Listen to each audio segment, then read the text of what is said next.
So there's my 3-in-1 mill lathe combo as it looks today. But wait, where's the mill head? Oh, I found it. Good.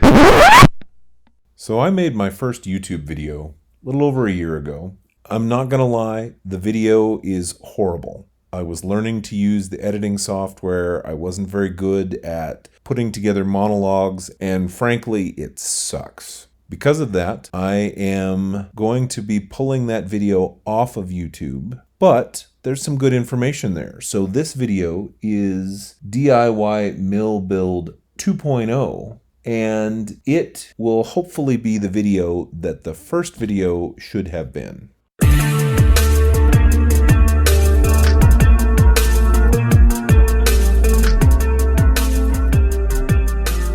Greetings, fellow DIYer, and welcome to my video. This is what I started with. It's a Central Machinery 3-in-1 mill lathe combo. I purchased it in 2007 and turned a lot of parts on it, but never really used the mill function. A couple of years ago, I replaced the lathe spindle bearings, and that started me down the rabbit hole. I upgraded the tool holder and chuck, replaced the motor with a treadmill motor for variable speed, added a DRO, and made some other minor improvements. While I had things apart, I got the idea to remove the mill head and make it into a standalone machine. This project started with 3 components: the cross-slide table, a steel base plate, and the mill head.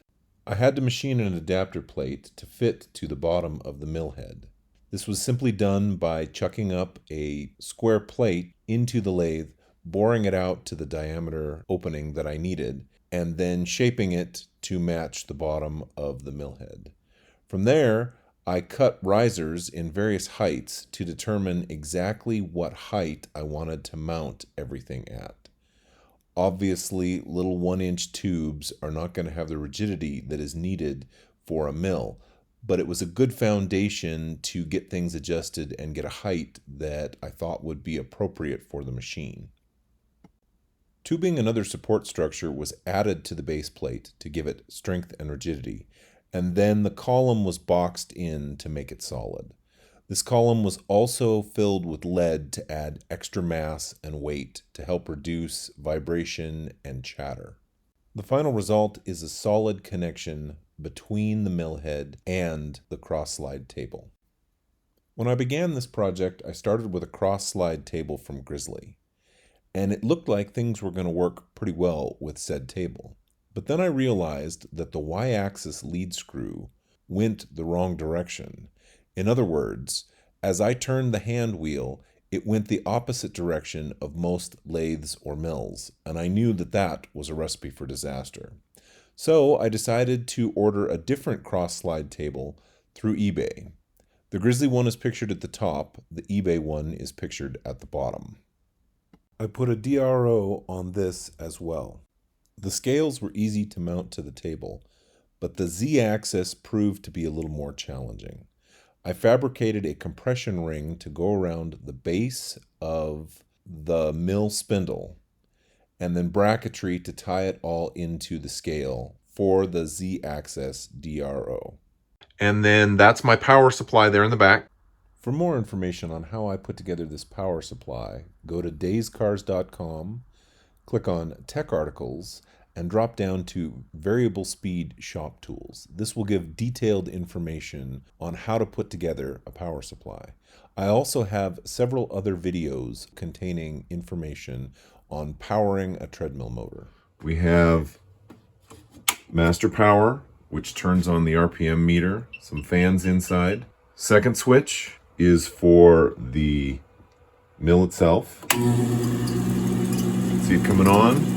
We have 2 adjustments. We have fine speed adjustment, so I can really dial it in.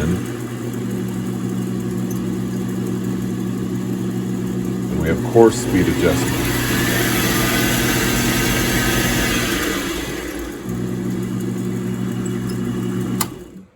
This is getting powered with a treadmill motor, just like the lathe.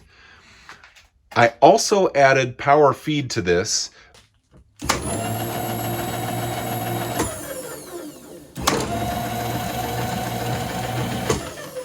And then it came with 4-inch wheels, and I upgraded to the 6, same as the lathe on both axes. After getting it all built, I realized the lead screws inside the cross-slide table were prone to getting chips in there. So my solution was to fit an aluminum plate to the underside of the cross-slide table. It's actually sandwiched in between the two moving parts to protect the Y-axis lead screw. The final result is a standalone mill that I am very proud of. I've used this machine quite a bit since I did this mod. One shortcoming I found is in height adjustment, and I have begun a project to eliminate the column that holds the mill head and make an adjustable height column.